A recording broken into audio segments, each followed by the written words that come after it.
Gujarat deputy commissioner Saifur Rahman जप्पा ने रमजान बाजार लाला मुसाओ खारियां का दौरा किया। बाजारों में लगाए गए स्टॉल्स का मुआयना किया और वहां रखी गई अशिया के मेयार का जायजा लिया और खरीदारी के लिए आने वाले शहरियों से कीमतों और क्वालिटी के बारे में दरियाफ्त किया। एसी खारियां खालिद अब्बास भी इनके हमरा थे।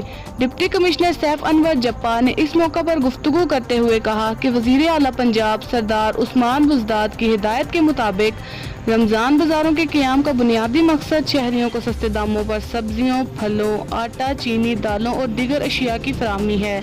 जिला भर में 10 रमजान बाजार फंक्शनल कर दिए गए हैं। रमजान बाजारों में आटा फी 10 किलोग्राम थैला 375 और चीनी 65 रुपए फी किलो फराहम की जाएगी, जबकि आम बाजार में चीनी 85 रुपए किलो फरोख्त होगी।